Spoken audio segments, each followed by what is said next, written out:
Como pueden ver, esta es la clase número 4 que vamos a tratar el día de hoy. Esta es la clase número 4, donde estaremos hablando de un tema súper importante. Así que si no has visto las demás clases, te invito a que lo hagas, a que la busques, a que te suscribas, que dejes tu comentario aquí debajo, qué opinas de esto. Y voy a comenzar esta clase haciéndote una pregunta. Si alguna vez tú has leído un capítulo, un versículo, una epístola completa, quizá de Pablo, de Pedro, de Juan, de quien tú quieras, tú lo más seguro, bueno, ok, eso suena espiritual, pero ¿qué tienen que ver los temas de la epístola conmigo? Porque eso fue hace muchísimo tiempo, eso fue hace más de 2000 años. ¿Cómo eso se aplica a mí? ¿Cómo yo puedo entender lo que está escrito allí? Y alguna vez alguien en su momento ha sacado un versículo de su contexto para justificar aquello que ellos creen o aquello que ellos supuestamente dicen que dice la palabra de Dios.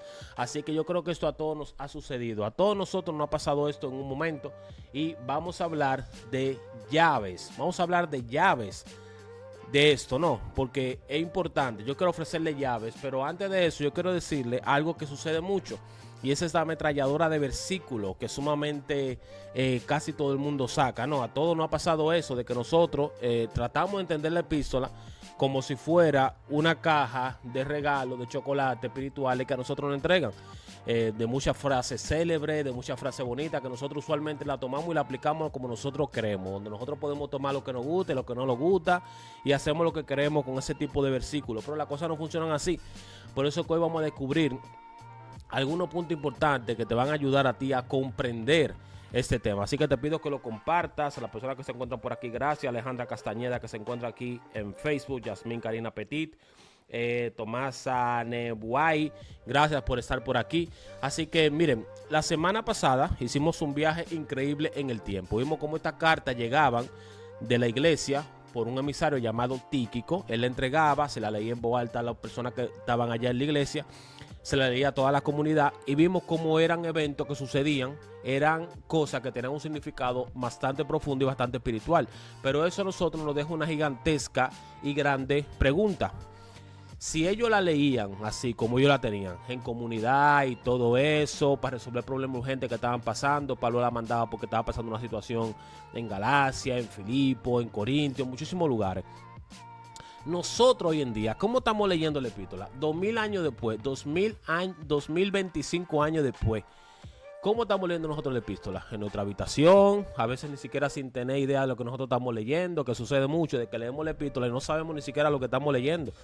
Y es por eso que el video de hoy es clave. ¿Por qué? Porque hoy no vamos a hablar simplemente de historia, sino que vamos a darte 4 llaves que tú tienes que entender para que tú sepas cómo tú leer y interpretar las epístolas de una manera experta. Me interesa que tú sepas, cuando tú leas la epístola, tú la leas de una manera como si tú fueras un experto, un erudito, para ayudarte un poco ahí.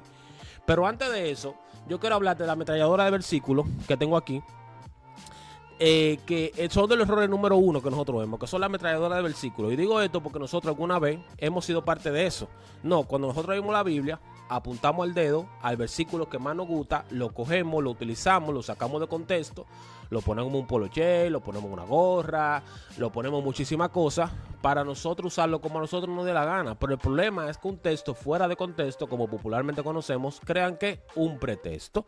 Entonces, para que tú veas el peligro de eso, yo te pongo aquí 3 ejemplos que a ti te van a ayudar, que son de los versículos metralladora. ¿Por qué yo le digo versículos metralladora? Porque son balas que tiran la persona con los versículos para apoyarse en algo. Por ejemplo, mira, aquí está el versículo del superhéroe. Este clásico: todo lo puedo en Cristo que me fortalece. Ahora, hay un mal uso en este versículo. ¿Por qué? Porque nosotros lo vemos en muchísimos lugares. Los atletas lo usan en su Nike, en su zapato de juego, los que juegan fútbol, los que juegan pelota, lo usan como si fuera, incluso la gente lo pone en su biografía: todo lo puedo en Cristo que me fortalece, como si fuera una varita mágica, un cheque en blanco donde ellos lo ponen y todo lo que ellos dicen le va a ir bien, una meta personal que ellos tienen que alcanzar. Cuando la gente gana un campeonato, cuando consiguen un ascenso, cuando le dan un dinerito que necesitaba: ay, gracias Señor, todo lo puedo en Cristo que me fortalece, yo sabía que yo iba a recibir eso. Esos son de los usos tontos que le dan a este tipo de versículos. Ahora, ¿cuál es el contexto real de todo lo puedo en Cristo que me fortalece? ¿Dónde estaba Pablo, que fue el que escribió esto, cuando lo escribió? ¿Dónde se encontraba? Él estaba en una cárcel. Pablo no estaba disfrutando, viviendo la bella vida. Pablo no estaba ganando absolutamente nada, estaba preso. Él lo había perdido todo. En el momento que Pablo escribe esto, ya Pablo lo pierde todo. Pablo está en la cárcel, Pablo está encerrado. Entonces, si tú lees los versículos alrededor de todo lo que puedo en Cristo que me fortalece, tú te vas a dar cuenta de que no está hablando de lograr ningún tipo de hazaña. Está hablando de el contentamiento que él dice: sé vivir en abundancia, sé vivir en escasez, sé vivir humildemente, sé vivir con lo poco que tengo. Estoy preparado para todo, tanto para la saciedad como para el hambre. Y todo lo puedo en Cristo que me fortalece. Y el todo no es que todo lo que yo imaginé lo puedo en Cristo que me fortalece, sino todas las circunstancias que yo atraviese voy a poder pasarla porque Cristo me fortalece. El versículo no es para que tú lo utilices como si fuera tu varita, tu monedita de cambio para el éxito, o sobre la fuerza de tu resistir y tener paz en cualquier situación, o sea buena o mala. No, es una declaración de dependencia total de Dios. No un versículo que tiene superpoderes. Otro versículo que yo le digo aquí: la bala de las relaciones. Tú me vas a entender por qué yo estoy diciendo la bala de las relaciones. Este es un versículo que muchos de nosotros hemos escuchado. No se unan en yugo desigual con los incrédulos. Cuando tú escuchas este versículo, lo primero que hacen es pensar en una regla exclusiva para los cristianos. Tú no puedes meterte con ese varón porque ese muchacho no es cristiano. Él no comparte tu fe, no te puedes meter con él. Ella le dicen, o a él le dicen, no te metas con esa mujer porque esa mujer no comparte tu fe. Y ok, el principio de utilizarlo para advertir de que nosotros como cristianos no tenemos que estar en yugo desigual con personas que no creen como nosotros creemos, que tenemos diferentes tipos de fe, puede ser aplicable, pero nosotros hemos reducido el concepto de este versículo a relaciones, a la relación que yo puedo tener o que no puedo tener una novia, o que puedo tener un esposo o no. Pero el contexto de este versículo es absolutamente otro. Si tú haces un zoom out, o sea, si tú amplías el lente, el tema es mucho más grande de lo que dice aquí. Pablo no le está escribiendo a un hombre o a una mujer soltera. Él está hablando a toda la iglesia de Corintio. Una iglesia que nosotros sabemos, todo el mundo conoce que Corintio no era una iglesia fácil. Era una iglesia que coqueteaba peligrosamente con el pecado, con la idolatría de su ciudad. Y el yugo desigual es sobre una alianza con cualquier cosa que pueda comprometer tu alianza con Jesús. Cualquier cosa que comprometa tu identidad en Cristo es un yugo desigual. Puede ser negocio, puede ser práctica religiosa mezclada, pueden ser amistades íntimas, pueden ser conversaciones, pueden ser sistemas de valores, puede ser personas, pueden ser muchísimas cosas, ¿entiendes? Es un llamado radical a no vivir atado a algo que te aleje de Cristo. Es no vivir atado a algo, a un sistema que trabaja activamente en contra de lo de Dios. Es mucho más grande que decir, no, esto es para que tú no estés con una persona que no tenga tu misma fe. Es mucho más grande que eso. El versículo no se aplica de ese modo. Y después tenemos el versículo del silencio. Este le va a gustar mucho a las mujeres que son de Dios, que muchos le han dicho esto.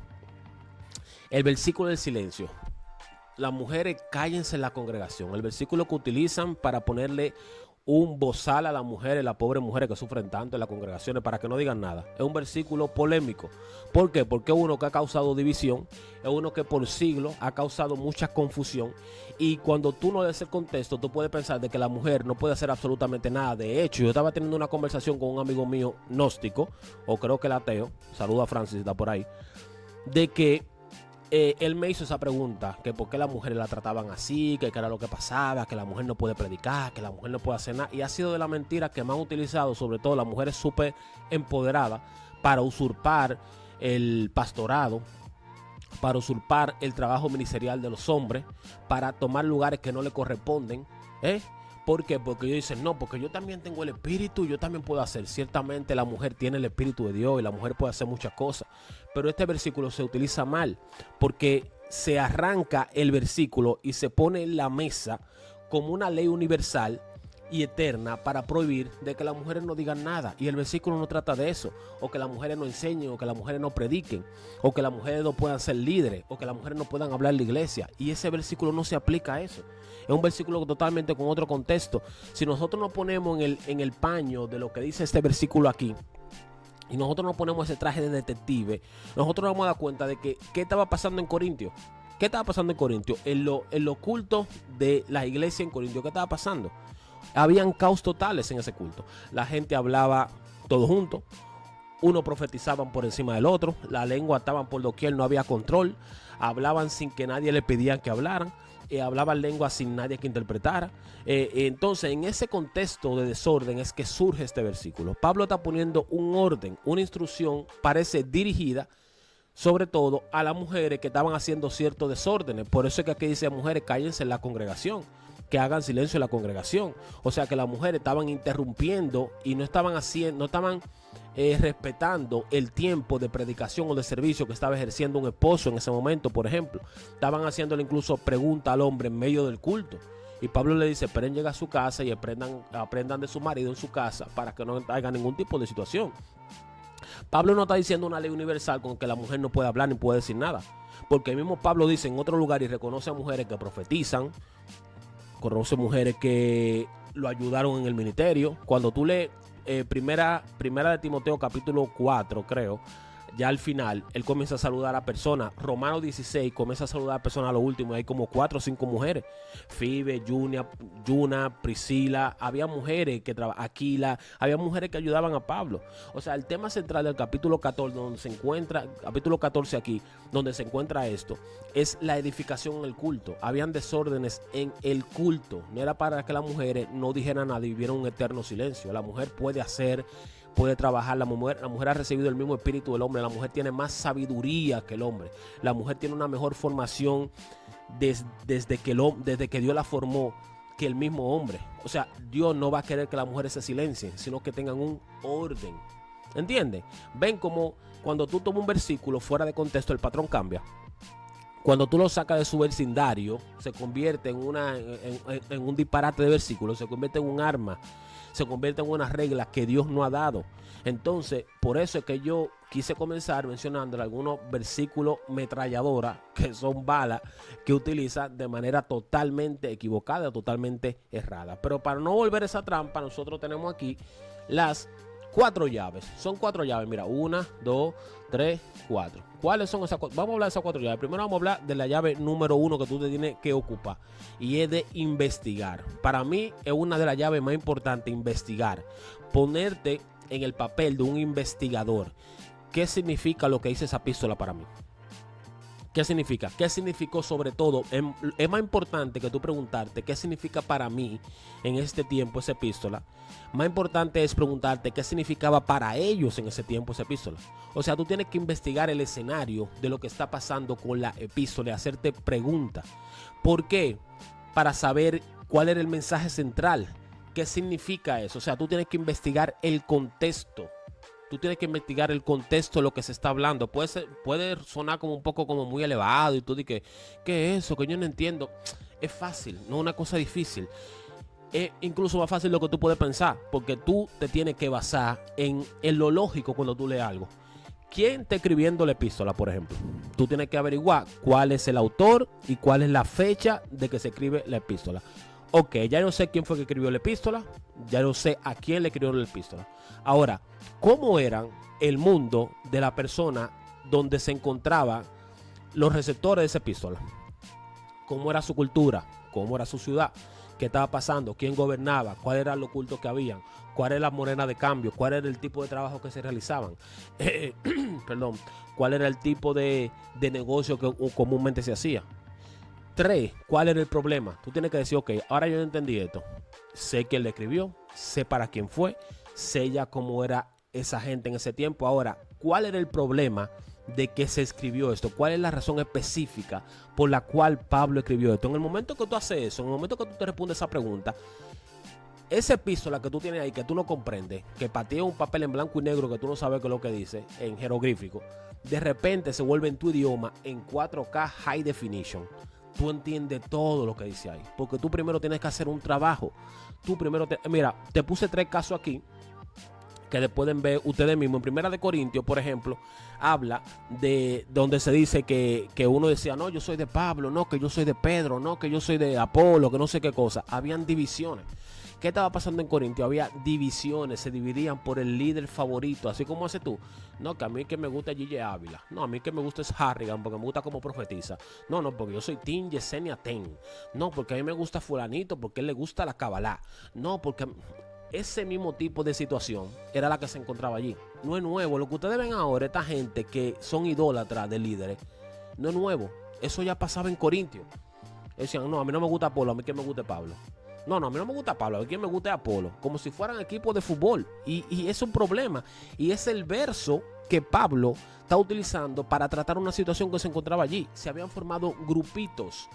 Esos grupitos estaban causando divisiones. Y no obstante a eso, había una arrogancia espiritual. ¿Por qué había arrogancia espiritual? Porque competían entre ellos. Se hacían incluso pleitos legales entre ellos. Ellos se llevaban a los tribunales. Entre ellos mismos se denunciaban y se mandaban a los jueces. Y Pablo le dice, ven acá, pero o sea, ustedes no son capaces de entre ustedes mismos resolver esa situación. Tienen que irse donde un juez no espiritual a que les resuelva las situaciones de los santos, lo que ustedes mismos no pueden resolver. O sea, ustedes son tan incapaces de resolver el problema que ustedes están enfrentando. Habían caos en los cultos también. Habían caos en los cultos. La habladera de lengua sin que nadie la interprete. La interrupción, como te dije anteriormente, de las mujeres cuando los hombres predicaban. Los hombres que estaban en desorden cuando se partía el pan, nadie se esperaba. Cuando se partía el pan, unos se emborrachaban, otros comían, no esperaban a nadie. Habían desórdenes. Divisiones. Demandas. Había arrogancia espiritual. En esa iglesia de Corinto, señores, había de todo. Y en el momento que tú comprendes eso, se te abre la mente. Cuando tú tienes imagen en la cabeza, tú vuelves a leer nuevamente Primera de Corinto y tú vas a decir, no, pero ya yo entiendo qué es lo que está pasando aquí. Ya no sé por qué que la carta está así. Ya yo entiendo el significado de la carta. O sea, no un manual de regla aburrida que Pablo le está diciendo a ellos. Es que una carta que está llevando un mensaje de un papá espiritual, en este caso Pablo, que está desesperado porque sus hijos tienen un desorden en la casa.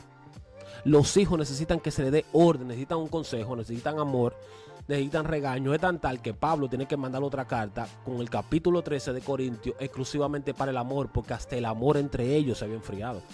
O sea, Pablo le estaba diciendo, señores, ustedes pueden hacer lo que ustedes quieran, pero si ustedes no tienen amor, ustedes tienen que amarse, mis hijos, no se están amando ustedes. ¿Entienden? Entonces Pablo está atacando eso, Pablo está enfrentando eso. Otro caso es en la iglesia de Galacia, por ejemplo, en Gálatas. Es un escenario totalmente diferente. Gálata no era solamente una ciudad cosmopolitan, sino una región que tenía varias iglesias. Allá se encontraban varias iglesias. Los de Galacia eran conocidos porque eran gente muy apasionada, tenían mucho fervor, pero también eran inconstantes y eran muy impulsivos. Entonces aquí había un problema. El problema de Gálata no era lo que tenían, por ejemplo, los corintios. Era un problema teológico. Después de que Pablo se fue, dice la palabra en Gálatas que se metieron unos falsos profetas, unos judaizantes, con un mensaje que sonaba muy espiritual. Bueno, está bien creer en Jesús, pero para ser cristiano tú tienes que circuncidarte. Si no te circuncidas, tú no eres cristiano. Comenzaron a agregar cositas. De hecho, cuando tú lees Gálatas capítulo 1, versículo 6, tú te encuentras con la frustración y el asombro de Pablo desde el inicio. Que él le dice, wow, yo estoy maravillado que desde que yo me fui, ustedes se dejaron engañar. O sea, ustedes se alejaron de aquel que lo llamó. O sea, habían comenzado a seguir gente con una loquera ministerial y teológica. Señores, que los de Galacia se estaban perdiendo. Teológicamente se estaban enredando ellos solitos, se estaban dando un tiro en el pie, como dicen. Entonces, ¿cuál es la clave? Entender. Ahora que porque Pablo estaba incómodo con lo de Gálatas, él no empieza con un saludo amable aquí. Cuando tú lo lees, él no empieza con un saludo amable de que, wow, mis queridos Gálatas. Él no empieza así. ¿Por qué no empieza así? Porque tienen un problema. Casi de los primeros versículos, lo que él dice, Gálatas insensatos, perdón. ¿Quién los fascinó? Dice sus versiones. La versión más profunda dice, ¿quién los idiotizó?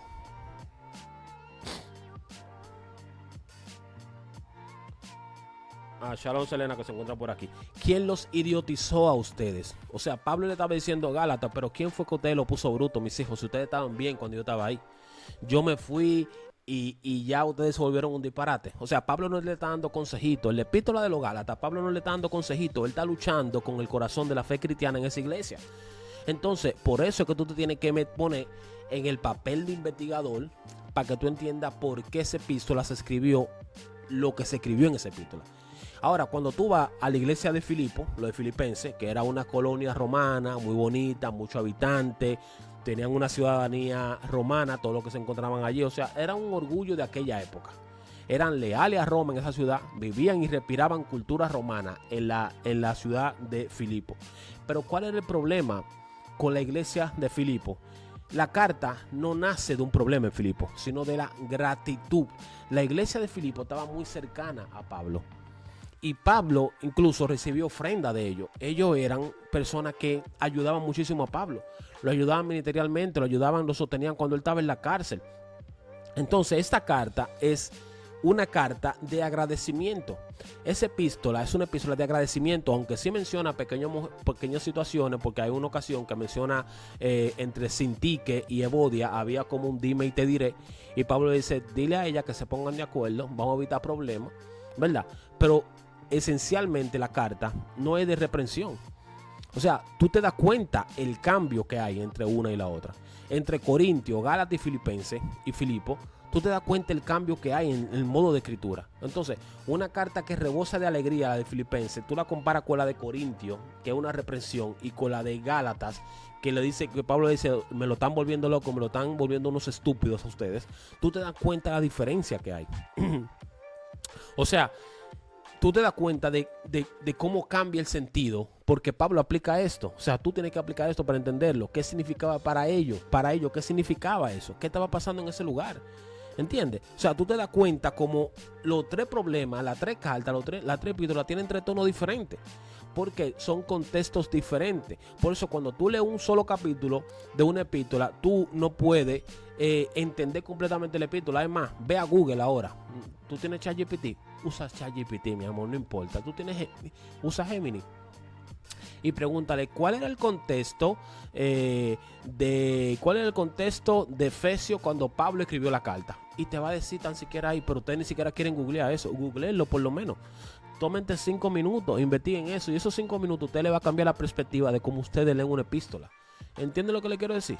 Entonces, la segunda llave que le quiero hablar es del argumento. Esto es muy importante, porque aquí te recuerda que lo que tú estás leyendo es lo que recibieron a otra persona. Cuando tú estás leyendo una epístola, tú estás leyendo lo que le enviaron a otra persona, no lo que te enviaron a ti. Tú no estás leyendo de que un post de Facebook, un tweet, no, tú no estás leyendo eso. Tú no puedes leer una sola frase de una epístola y pretender entenderla toda. Tú no puedes comenzar de la mitad de un libro para comprender todo el libro. Tú tienes que ir desde el inicio de la conversación, seguir el hilo hasta el final. Así que tú tienes que pensar en eso. Vamos a poner como Netflix. Vamos a poner que tú te pongas ahora a ver una serie en Netflix. Tú no vas a comenzar el capítulo 17 si la serie tiene 32 capítulos. Tú vas a comenzar del capítulo 1, porque tú no te vas a saltar hasta el penúltimo para tú entender quién fue el traicionero, quién fue la traicionera, quién fue la sirvienta de que ahora de que es rica, porque eso son la serie, no, la sirvienta de que era rica, de repente de que era la madre abandonada. O sea, tú no vas a entender la trama, la traición, tú no vas a entender nada. Tú tienes que volver desde el inicio, tú tienes que ir al inicio para entenderlo. Con las epístolas pasa lo mismo, tú tienes que ir al inicio. Para tú entender la trama de una epístola, tú tienes que ir al inicio. Para tú entender el argumento de una epístola, tú tienes que ir al inicio para que se vaya desarrollando. Entonces, los autores principalmente, como Pablo, ellos no daban de que tips, de que yo te voy a dar un tip suelto. No. Ellos enlazaban las cosas. Eran pensadores brillantes. Recuerden que nosotros somos que lo tenemos, la epístola, dividida por capítulo y versículo. Anteriormente eso no estaba así. Es como yo tomar una carta y todo eso. Perdón. Una carta, tú la tomas y está todo eso escrito. Todo así. Pablo no tenía de que, Pablo, ok, ahora voy por capítulo 2, versículo 13. Eso no existía. No era así que funcionaba. No existía en ese momento. Esa gente eran pensadores brillantes, eran gente que tenían una retórica, eran rabinos que tenían retórica. Ellos construían argumentos con lógica. Y muchas veces durante capítulo entero, como Primera de Corintios capítulo 13, capítulo entero para hablarte del amor. De hecho, muchas de las cartas siguen un patrón claro, que una vez que tú conoces cuál es el patrón, a ti te cambia inmediatamente en la cara cuál es el sentido de la epístola.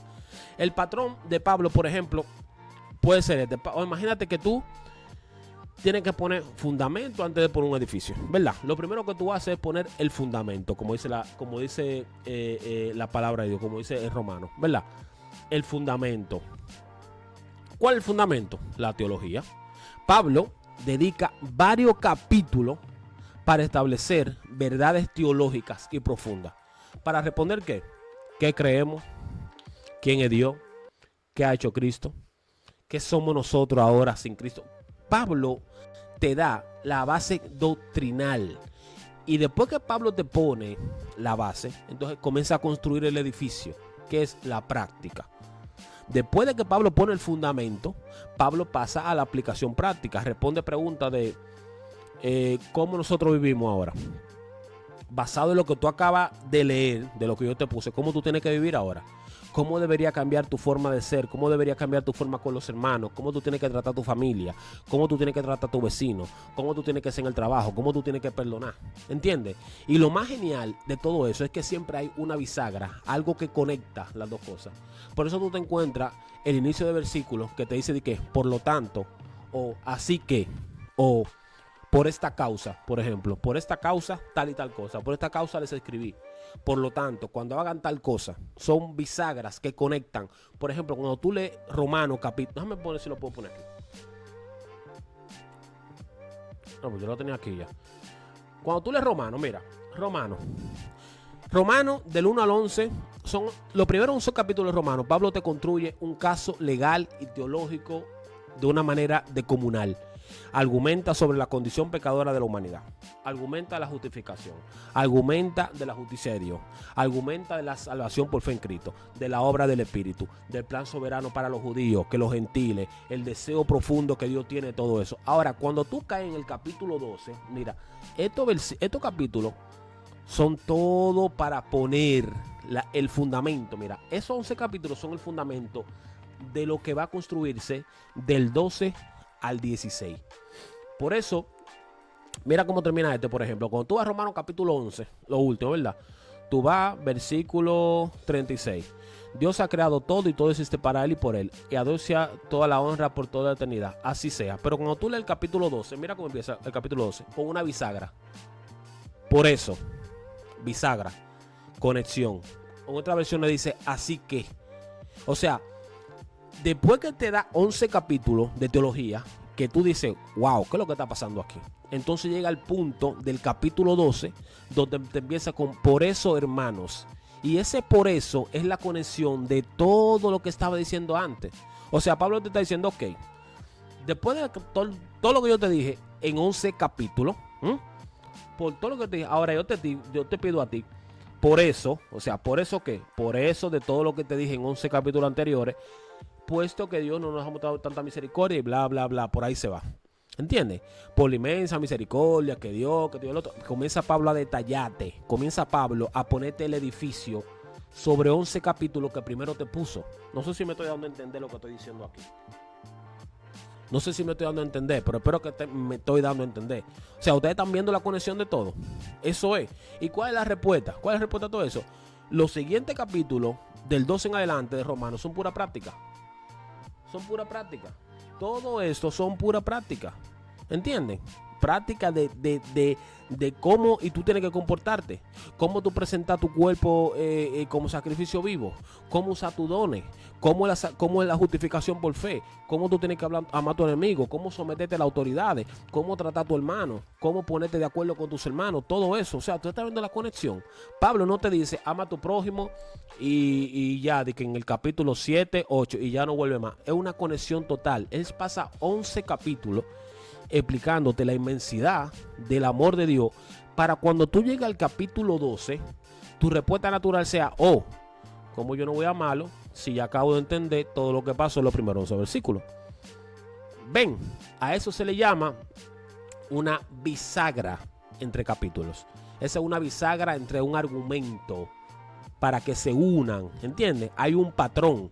En Efesios, de los capítulos 1 al 3, son sobre ¿qué? Tu identidad en Cristo, el fundamento. Pero los capítulos 4 y 6 de Efesios te empiezan con te ruego que ande como es digno de, y por ahí se va. Sobre cómo vivir en la identidad de Cristo que te expliqué en los versículos anteriores. ¿Entienden? Así que cuando ustedes lo lean, no se salten los capítulos difíciles, no se salten los capítulos muy teológicos, porque tú no lo comprendes. Para irte a la parte más práctica de la palabra de Dios, tú necesitas el fundamento, tú te necesitas leer la epístola y entender el fundamento para poder saber sobre qué edificio se construyó sobre ese fundamento. ¿Entiendes? ¿Cuál es la idea principal de lo que se está dando aquí? ¿De qué me intenta convencer Pablo? ¿De qué me intenta enseñar Pedro? ¿Qué fue lo que me dijo Jesús? Y sobre todo buscar las señales que hay, el por lo tanto. Así que, ¿por qué? ¿Oíste que fue dicho? Esas son las bisagras que unen argumentos, que unen la lógica de la conexión.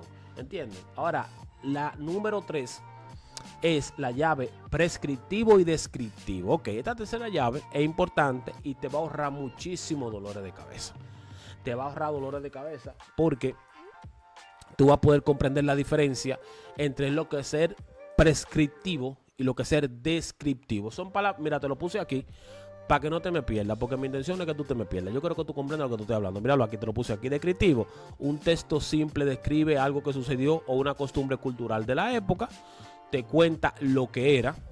Y lo prescriptivo te manda o te prescribe, como te prescribe el doctor, un principio eterno que todos los creyentes deben llevar en su vida. O sea, te dice lo que tú tienes que hacer.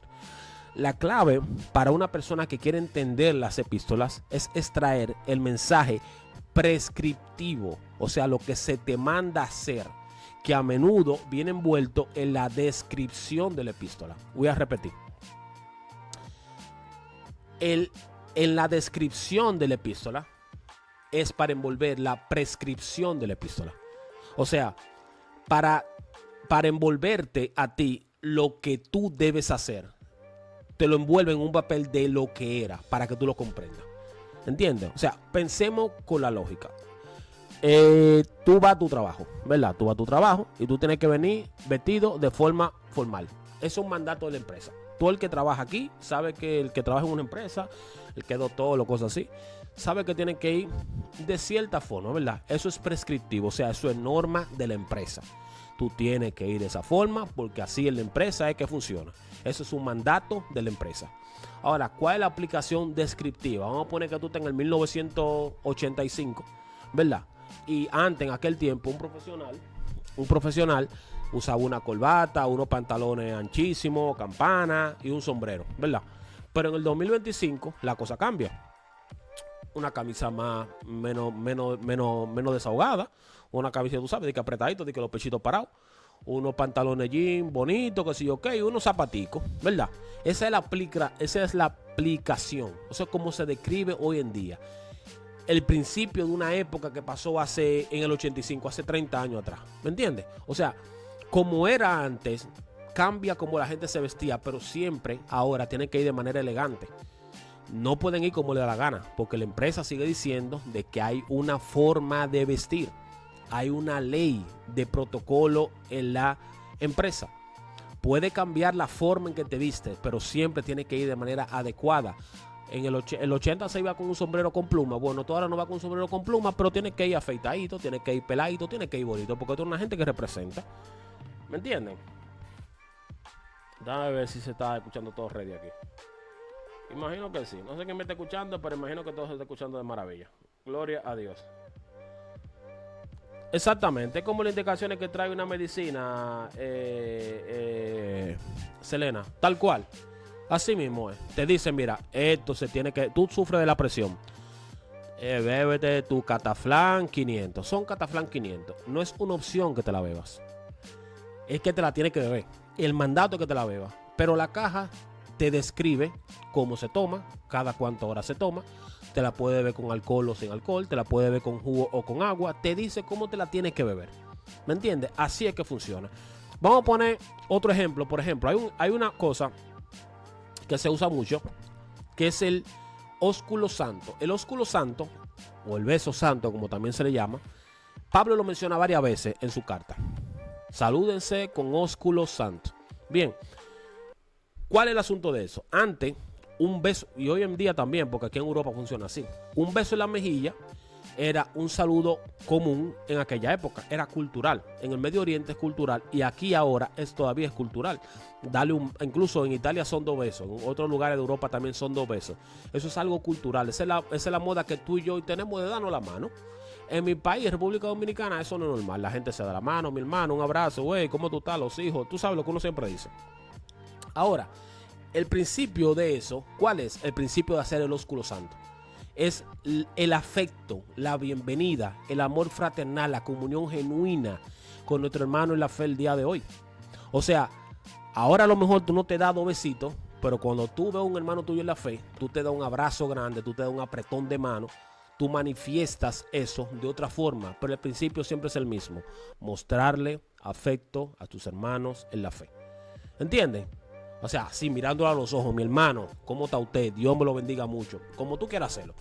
La forma cambió, sí. Antes, ahora no todo el mundo se da un beso, no todo el mundo se da un ósculo santo, pero seguimos dándonos una mano y abrazándonos como un principio permanente de que esa es mi muestra de afecto hacia ti. Aunque hay muchos que te abrazan y te dan la mano y después te apuñalan, pero no, ese no es el punto. Usted entiende lo que le quiero decir. ¿Entienden? Otro punto es, por ejemplo, que nosotros podemos entender, en Corintios había un caso. En Corintios, en 1 Corintios capítulo 11 se habla de que la mujer tenía que cubrirse la cabeza con un velo, porque si profetizaba con la cabeza descubierta estaba deshonrando a su marido. Entonces, ¿cuál es lo descriptivo de aquí? La iglesia en aquel momento estaba pasando por una situación. Había una combinación greco-romana de cultura, en la forma en la que una mujer llevaba el pelo anteriormente, y si usaba velo o no, en lo público, comunicaba algo la persona. Y muchísimas veces, incluso las mujeres que se prostituían utilizaban el pelo, como Pablo le estaba diciendo a ella que no lo utilizaban por cultura, porque estaba describiendo un oficio que se realizaba en aquel tiempo en los templos paganos, que era la prostitución. Cuando una mujer casada estuviera en público con la cabeza descubierta, es como está diciendo de que es una mujer soltera que está dispuesta a hacer lo que haya que hacer en el templo. Tú me entiendes lo que te quiero decir. Más sin embargo, cuando tú te cubres, tú estás diciendo, no, espérate, yo tengo una autoridad sobre mí, yo soy una mujer casada, ¿me entiendes? Yo no estoy ofreciéndomele a nadie, ¿me entiendes? Yo no estoy en rebeldía con mi esposo, yo lo hago como una muestra de símbolo de mi respeto a mi esposo. Eso era algo que pasaba en aquel tiempo. ¿Cuál es el principio que Pablo quiere mostrar? No es una regla universal, eso no es una regla universal. No es que la mujer siempre... Hay gente que hoy en día llevan su velo y eso es respetable, eso no es una cosa tampoco, que eso no es algo que uno tiene que volverse loco. Pero hoy en día no es una regla universal. El principio es que como creyentes nosotros, o en este caso ustedes las mujeres, tienen una libertad en Cristo, pero si tú vas a vestir, vas a lucir en un modo que pueden confundirte con una que no le sirve a Dios, tú tienes que cuidar eso. Tú tienes que cuidarlo porque a ti te han llamado a ser como mujer, tener modestia, para que no te confundan, para que no te tiren una foto y te suban a las redes y digan, wow, pero esa sierva está bien. Para que no te estén saboreando los hombres y las mismas mujeres también, para que haya un respeto a tu testimonio cristiano, ¿entiendes? Para que haya un orden, no porque sea algo universal. Hay quienes lo hacen, hay quienes no lo hacen, pero en aquel momento había una situación cultural, los servicios paganos, la prostitución y todo lo demás, ¿entienden? O sea, el principio aquí que Pablo quiere enseñar es el testimonio tuyo, que lo guardes, y el velo era la aplicación para entender cómo tú estabas guardando tu testimonio como mujer.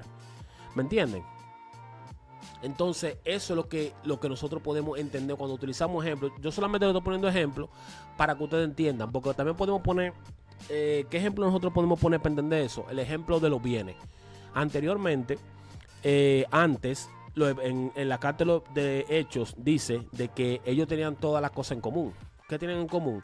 Vendían sus propiedades, daban sus bienes y lo repartían según la necesidad de toda la persona en la cual estaban con ellos, porque antes había más pobreza. Ahora, cuando describe en esa ocasión lo que la iglesia de Jerusalén, esta es la primera iglesia de Jerusalén, en un momento único y específico de la historia, lo que hacía, una comunidad que vivía bajo asedio, una comunidad que vivía muy a la defensiva por situaciones que pasaban, una comunidad que estaba envuelta y rodeada de personas que eran enemigas de Dios, muchas a lo mejor persecuciones, esperando el regreso inminente de Cristo, ellos se ayudaban entre ellos.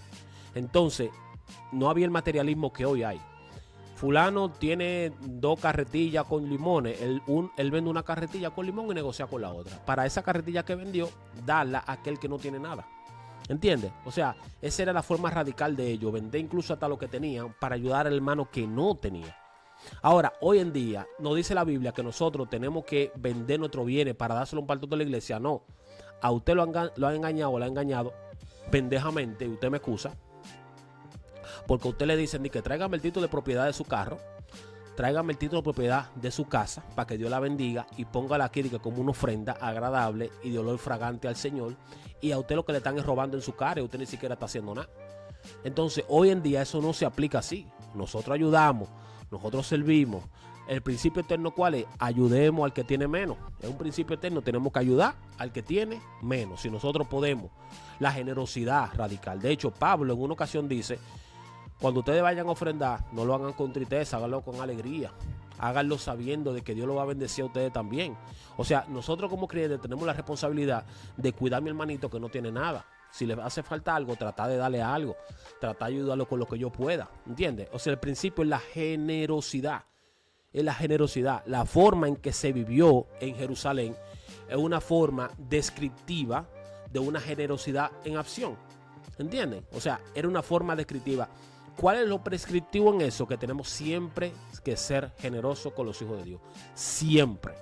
Generoso no es darle todo lo que tú tienes. Generoso es si tú puedes ayudar, ayude. No sea tacaño ni tacaña. ¿Y cómo se describía? Que ellos daban sus bienes, ellos vendían lo que tenían y lo compartían y lo repartían entre ellos. ¿Entiendes? Entonces, así era que funcionaba. Esos son los ejemplos que yo creo que podemos poner para que nosotros entendamos. Ahora, la última llave es que construya puente. ¿Por qué yo le puedo que construya puente? Tú me entendés ahora. Esta es la llave final. Lo que te va a hacer a ti entender de que la Biblia, o bueno, no la Biblia, vamos a ponerlo porque ahora estamos hablando nosotros solamente de la epístola. Que las epístolas dejen de ser un conjunto de libros antiguos y tú comiences a verlo como un grupo de palabras de Dios. Que solo después de tú haber usado lo prescriptivo y lo descriptivo, el argumento y el investigador, tú puedes crear un puente. Tú puedes crear un puente. Después que tú haces ese trabajo, es la única forma que tú puedes crear un puente.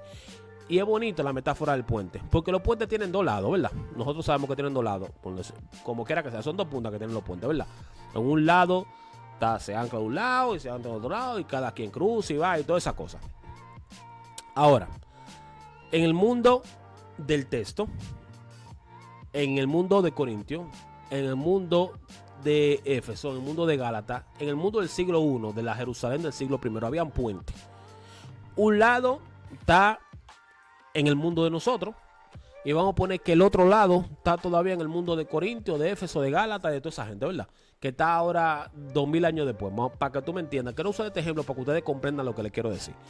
Tú tomas un versículo y tú lo pegas a la fuerza en tu vida, ignorando la distancia que hay entre los 2 puntos, entre el punto A y el punto B, tú no vas a poder captar el principio del versículo. O sea, es entender cómo se construyó ese puente que te va a unir a ti con lo que pasaba en aquella época, ahora con lo que pasa en esta época. ¿Me entiendes? O sea, la palabra que Pablo le dio a ellos, cómo nosotros podemos conectarla a nuestra vida, cómo nosotros podemos verlo sin que se quede en teoría. Y por eso que tú tienes que utilizar un puente. En Corintios, capítulo 8, Pablo aborda un problema específico. ¿Cuál es el problema? Todos los cristianos habla de la carne sacrificada a los ídolos, ¿verdad? La carne sacrificada a los ídolos. Primera de Corintios, capítulo 8. En esa época, la carne que se vendía en los mercados eran carnes que se sacrificaban a los ídolos para rituales paganos en los templos paganos. Para nosotros, el día de hoy, el problema, hoy en día nadie o sea, tú no encuentras de que carne, de que esta carne la sacrifiqué, de que tu hermana te invita, de que vamos a hacer una parrillada, y tú le vas a preguntar, de que esa carne tú la sacrificaste a tu Dios. No, tú no vas a preguntar eso, porque ya eso no es algo que pasa el día de hoy. Nadie te invita a un banquete, de que bueno, esta carne yo se la dediqué a Zeus. Esta carne, este churrasco es de Zeus, que yo se lo dediqué. No. Entonces, tú dices, bueno, eso era antes, porque eso es lo que muchas veces dicen. Dicen, no, eso era antes, eso era solamente para ellos, hoy yo puedo hacer con mi libertad cristiana como yo quiera. Ese capítulo ya no aplica para mí. Entonces, ¿qué tú haces? Tú saltas ese versículo o ese capítulo porque según tú, ese capítulo no aplica para ti. Pero no, tú no puedes hacer eso. Tú tienes que construir un puente, extraer el principio eterno de lo que te están diciendo. Pablo razona así. Un ídolo no es nada, te dice Pablo, ¿verdad? Así que la carne es solamente carne, técnicamente. Tú tienes tu libertad en Cristo, tú puedes hacer como tú quieras, tú puedes comerla, pero, y el pero que te dice Pablo es un pero gigante. Hay creyentes nuevos, mi amor, como hay creyentes nuevos que han salido de la idolatría de esta ciudad de Corintio, donde está lleno de paganismo. Nosotros no podemos abusar de eso. Esa eran gente que habían salido de sacrificarle carne a sus ídolos, están dejando sus ídolos, y luego tú invitarlo a comer carne que para ti tu conciencia, a lo mejor tú dices, yo no, para mí eso no es nada, porque yo no como con ese sentido, por utilizarlo así. Esa carne para mí no viene de idolatría, porque yo no hago idolatría. Pero para esa gente que venían de la idolatría, lo que tú le estás ofreciendo era peligroso, porque ellos entienden que eso eran vainas que se le daban a los demonios. Eso eran carne que se le daban a los demonios. Entonces, ese hermano débil sentía de que estaba participando en algo malo. Dice, wow, mi hermano que sabe que eso es sacrificado de los ídolos, me está ofreciendo carne de ese y yo sé lo que significa eso. Entonces, ¿cuál es el principio que uno tiene que entender aquí, de este puente? Tu libertad como cristiano. Tu libertad como cristiano nunca debe ser más importante que el bienestar espiritual de tu hermano débil cristiano. Tu libertad como cristiano nunca debe ser más importante que tu libertad, que la debilidad de tu hermano espiritual cristiano. Lo dije al revés, pero dije un disparate. Yo es que lo dije muy rápido. Ahora se me olvidó. Pero creo que se entendió la idea. Entonces, el amor es... Hasta yo me río porque yo no sé qué fue lo que yo dije. Déjame rebobinar. Déjame rebobinar. ¿Qué yo quise decir? Quiero decir que tu libertad como cristiana o como cristiano no puede ser más importante que el bienestar espiritual de tu hermano en la fe más débil. Repito, tu libertad como cristiano no puede ser más importante que el bienestar espiritual de tu hermano que es débil en la fe, que apenas acaba de entrar en la fe. Bien, ojo, si usted es débil en la fe, usted tiene que tratar de fortalecerse, porque tú no puedes vivir siempre débil en la fe. No puede ser, cariño, que después de 15 años tú todavía seas un débil en la fe, tienes que revisarte. Entonces, mi derecho a hacer algo permitido no debe convertirse en una piedra de tropiezo para aquellas personas que piensan que eso no es permitido. ¿Entienden? O sea, ¿qué quería lograr Pablo con eso? Cuando le dice, no abusen de sus libertades, todo me es lícito, hermano, todo me conviene. Él quería que los corintios que eran maduros, que estaban llenos de conocimiento, dejaran de actuar con arrogancia, dejaran de actuar con altivez, dejaran de actuar sin amor y empezaran a actuar de una manera prudente, porque habían gente débil cristiana que acaban de conocer a Cristo, tenían que ser protegidas, no podían ser confundidas, eran muy débiles todavía dentro de la comunidad. Entonces ellos no pueden utilizar su libertad para hacer tropezar a los que acaban de llegar, para hacer tropezar a los que acaban de llegar a la unidad de Cristo. Por encima de los derechos individuales está mi amor por mi hermano que es débil todavía. ¿Entienden? Entonces, exacto, Selena. Exacto, viste, que lo que coma no sea causa de la debilidad de tu hermano. Viste, Selena, tú me entendiste rápido. Que va a ser yo me vuelvo loco cuando yo me pongo de que creativo, de que improvisar. Yo me vuelvo loco. Entonces, eso es lo que pasaba. Entonces uno tiene que tratar de comprender esto. Y una vez de que tú tienes ese principio, ok, el amor por mi hermano limita mi libertad. Tú tienes que entenderlo eso. El amor por tu hermano va a limitar tu libertad por lo menos por un tiempo, en algún momento de tu vida. Ahora, cuando tú anclas eso de un lado del puente, del otro lado del puente está lo que pasaba, ¿verdad? Y ahora tú anclas eso aquí, tú te das cuenta, ¿cuál es la carne sacrificada a los ídolos que yo tengo hoy? ¿Cuáles son? Esa carne sacrificada a los ídolos son las áreas grises. ¿Cuáles son las áreas grises? El consumo de alcohol,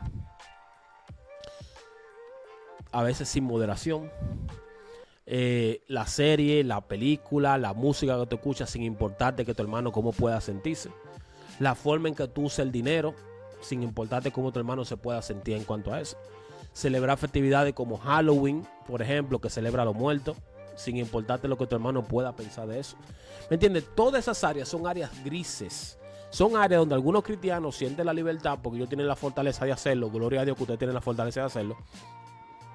Perdón, pero hay otros con un trasfondo más personal, con situaciones mucho más incómodas, que se ven tentados a actuar como actuaban antes porque lo están haciendo parte de lo que ellos quieren dejar.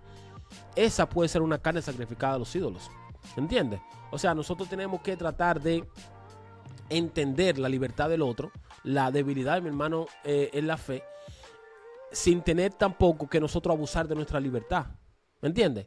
Entonces, nosotros tenemos que entender cómo eso se puede aplicar a nosotros. Por eso tenemos que construir un puente entre lo que puedo y lo que no debo hacer. Por ejemplo, yo como cristiano, yo me siento la libertad, por ejemplo, de tomarme una copa de vino. Para mí, no tomamos una copa de vino no tiene nada de malo. Yo me tomo una cervecita con sabor a limón de cada año un día, aunque después me duele la cabeza. Y yo me siento bien, tranquilo, porque yo no me estoy alcoholizando. Para mí eso no es pecado, que de hecho no es pecado. Pero si yo voy a cenar con un hermano mío, que es bien religioso, que es bien en rajatabla, que a lo mejor es una gente que llegó a Cristo, pero hace 6 años era un alcohólico en recuperación, yo no puedo venir a jaltarme de cerveza delante de él, atento a que yo no me emborracho, atento a que tengo libertad, si él viene por una familia que ha sido destrozada por el alcohol. Si yo sé que él viene destrozado por el alcohol, ella viene destrozada por la prostitución, ¿cómo yo puedo venir con temas fornicarios, con temas sexuales fuertes o de algún tema en específico con una gente que acaba de abandonar ese mundo? Con una gente que tuvo situaciones por el alcohol. Yo no puedo ser tan insensible. Yo tengo que ser empático con mi hermano en ese momento. ¿Entiendes? O sea, por eso es que yo digo que se deben de construir puentes. Al principio, el principio eterno, que es mi amor por mi hermano, es un principio eterno.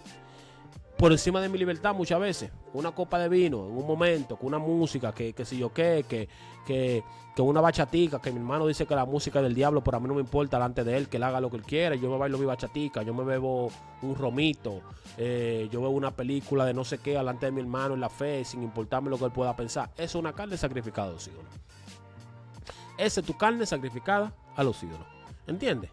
Entonces, cuando tú entiendes todo eso y tú aplicas 1 Corintios 8, tú te das cuenta de lo relevante que es tú tienes que construir un puente con los dos extremos. La consideración y la palabra viva en cada lado del puente. ¿Me entienden? Así que eso es lo que tenemos. Y ya para terminar, esto es un resumen de las 4 llaves que nosotros vimos. Estas son las 4 llaves que tú deberías utilizar para desbloquear lo que es el entendimiento epistolar, para entender perfectamente una epístola. ¿Cuál? Ser un detective, ser un detective. Investiga el contexto, investiga lo que se está diciendo ahí. Luego tú tienes que seguir el hilo. Sigue buscando argumentos generales de la epístola. ¿Qué se está diciendo en la epístola? Usa el lente que corrige, o sea, diferencia entre lo que se está describiendo y lo que se está mandando a que se haga. Y por último, construye un puente. Traduce lo que tú estás leyendo en la epístola como un principio eterno a tu vida, como lo que se dijo allí se conecta a tu lado del puente para que sean uno, ¿entiendes? Si tú haces eso, yo les aseguro a ustedes de que cada vez que ustedes lean una epístola, va a pasar de ser una página en negro a ser algo en definición 4K High Definition. Bien, así que me gustaría saber de ti, ¿cuál de estas 4 llaves te parece más encantadora o cuál tú crees que sería más difícil? Déjamelo aquí debajo en los comentarios. Vamos a iniciar una conversación en cuanto a esto si ustedes quieren. Gracias por apoyarme en el video del día de hoy. Si te ha gustado este video, la mejor forma que tú tienes de apoyar esto es compartiéndolo, dejando tu comentario, suscribiéndote a nuestro canal de YouTube, etiquetando a alguien que tú quieres que escuche este estudio, dejando un me gusta, lo que tú quieras. Esa es la forma más práctica que tú tienes de mostrarme tu amor para lo que yo estoy haciendo. Así que nada, mi gente, nos vemos en la próxima clase. Como ya hemos leído hasta este momento, hemos aprendido muchísimo las epístolas. La próxima clase ya va a ser cómo se canonizaron las epístolas, para entonces ya terminar esta pequeña serie de 5 videos que me he decidido hacer a beneficio de todos ustedes y totalmente gratis. Así que espero su apoyo. Gracias a todos los que pudieron ver esto. Compártalo y nos vemos en el próximo video.